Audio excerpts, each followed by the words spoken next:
Parlez-moi de toi, le podcast qui va à la rencontre de celles et ceux qui font l'étanchéité par Étanchéité Info. Bonjour et bienvenue pour ce nouvel épisode de Parlez-moi de toi, le podcast qui part à la découverte des étancheurs. Aujourd'hui, c'est Cyril Sauva que nous accueillons dans notre studio. Bonjour Cyril. Bonjour, merci pour votre accueil. Vous êtes dirigeant de la société Atmos Étanchéité à Aix-en-Provence, entreprise que vous avez créée il y a 10 ans. Vous êtes également président de la Fédération du BTP des Bouches-du-Rhône, mais aussi de la commission assurance de la Fédération française du bâtiment, cette fois au niveau national. Un homme, plusieurs casquettes donc, avec un objectif, valoriser le travail bien fait. Nous y reviendrons évidemment, mais pour mieux comprendre, pouvez-vous nous expliquer un peu votre parcours et ce qui a motivé vos choix? Parce qu'au départ, vous ne vous destiniez pas à l'entrepreneuriat et encore moins à l'étanchéité en fait. Oui, effectivement. Donc, concernant mon parcours, effectivement, j'ai une formation au départ juridique, purement juridique, où j'ai un bac plus 5 en droit de la construction pure. De la construction quand même. De la construction, certes, de la construction et de l'immobilier, plus précisément. Et après, j'ai fait quelques compléments en constructivité, enfin en pathologie du bâtiment, plus précisément. Et après, j'ai été dans plusieurs groupes de promotion immobilière, principalement la maîtrise d'ouvrage privée, donc, où j'étais en charge justement de la contractualisation des marchés de travaux chez les promoteurs immobiliers, où j'ai eu plusieurs postes, directeur juridique, responsable maîtrise d'ouvrage. Et donc, j'étais en interface avec les entreprises de bâtiment, mais je n'étais que de l'autre côté du miroir, du côté du client. Vous avez eu envie de passer de l'autre côté. Pourquoi en fait? Oui, c'est un peu étrange. Beaucoup de gens ont trouvé ça complètement. Vous en pris pour un fou? Oui, mais complètement pour un fou. Parce que d'habitude, souvent, c'est un entrepreneur qui, après, devient promoteur, c'est relativement courant. Mais l'inverse, c'est beaucoup plus, comment dire, étrange, surtout aux yeux d'un juriste. Donc, du coup, effectivement, j'avais envie absolument déjà de créer mon entreprise et surtout de faire quelque chose où on a comment dire, un résultat immédiat de ce qu'on fait. Voir vraiment l'effet de notre œuvre. Par exemple, quand on se balade dans la rue et qu'on voit les bâtiments qu'on a créés, qu'on peut les montrer à ses enfants, c'est un plaisir inouï. Et donc là, vous avez trouvé votre compte. Ah, complètement. Là, c'est un accomplissement et je ne reviendrai en arrière pour rien au monde. Et alors, pourquoi l'étanchéité spécifiquement? Alors, l'étanchéité, c'était pour plusieurs raisons. D'une part, bon, comme je vous disais, je passais les marchés de travaux avec divers corps d'État et j'identifiais que dans l'étanchéité, il y avait plutôt un petit peu moins de monde, car en fait, je pense que pas beaucoup de monde ose se lancer dans ce métier qui est très technique et qui est très sérieux en matière de sinistralité. Donc je me suis dit, à y aller, vaut mieux aller dans un endroit où il y a peut-être un petit peu moins de monde et où il y a plus de technicité. Donc je me suis dit, à y aller, prenons des risques au maximum. Et du coup, vous avez été formé ou vous avez... Tout à fait. J'ai fait donc, comme je vous ai dit, quelques formations, notamment aux arts et métiers en matière de pathologie.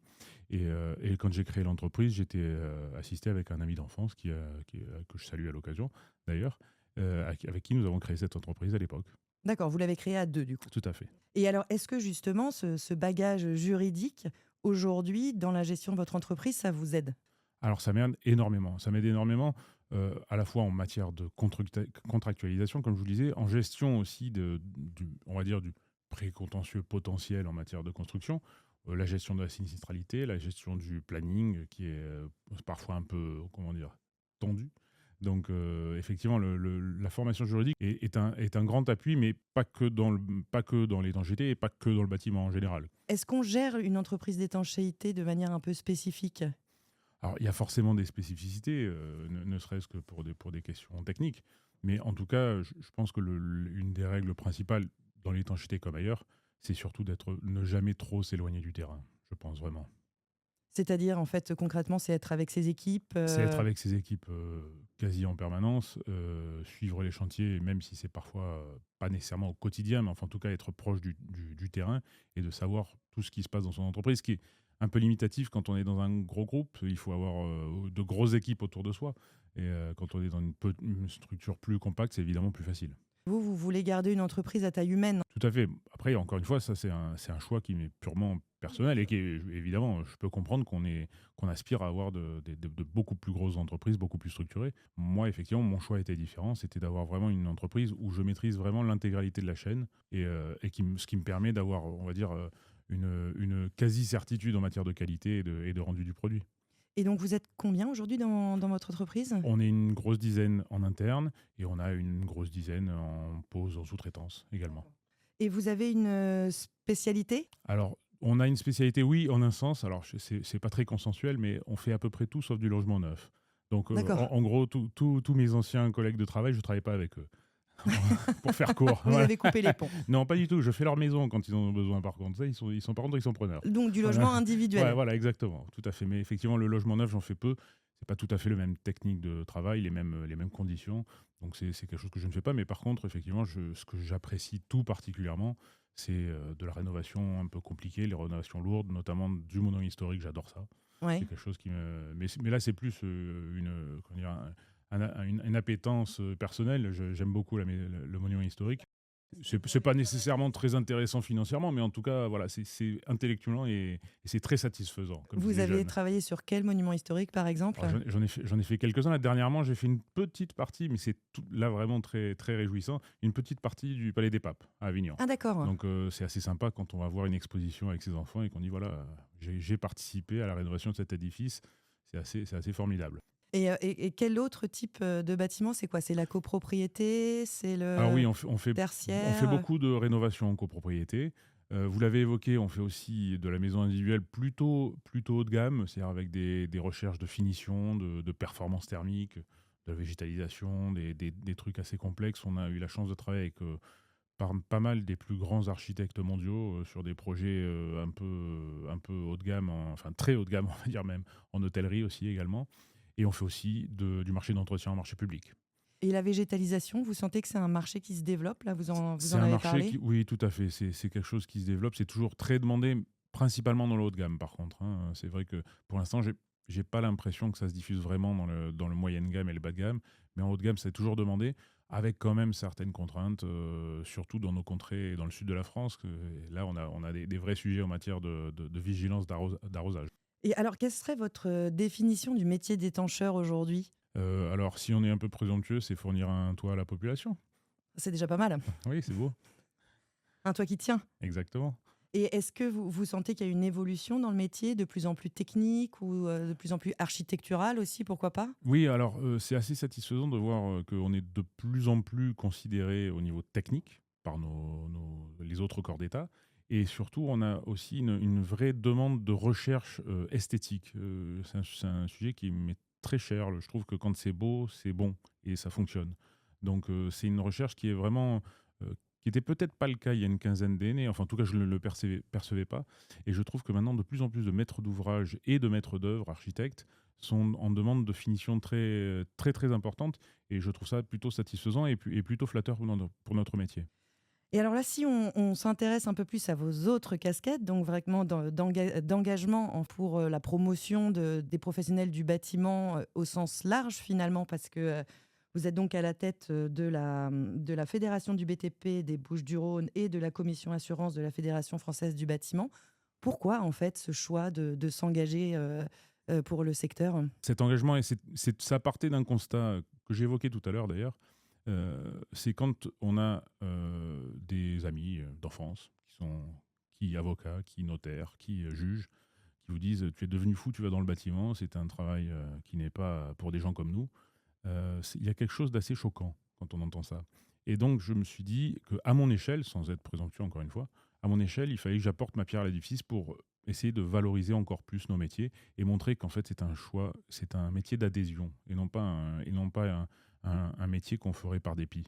Donc c'est vraiment, et encore une fois, c'est pas pour faire du pathos, mais je pense que c'est une nécessité que tout un chacun se batte pour ça et qu'on comprenne que fournir, comme je le disais tout à l'heure, un toit à la population, c'est la plus belle des œuvres. Donc il faut vraiment que ça rentre dans la tête de toute la population, y compris les sphères hautes.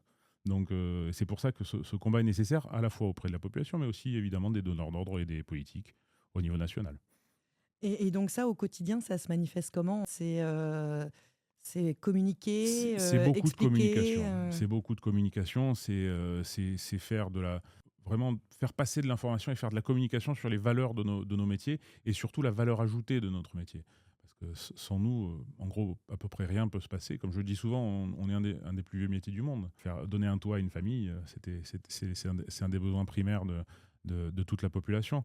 Donc, c'est beaucoup de communication, énormément de communication, encore une fois, à la fois à deux directions, c'est-à-dire à la fois envers le grand public, mais aussi envers les pouvoirs publics et politiques. Et l'angle assurantiel, là, L'angle assurantiel, l'autre casquette. c'est une autre casquette, effectivement. Là c'est un intérêt intellectuel que j'ai pour ce sujet depuis toujours, parce que pour le coup, c'est ma formation. Donc, c'est vrai que ça fait maintenant de nombreuses années que je prends part à la commission assurance au niveau national.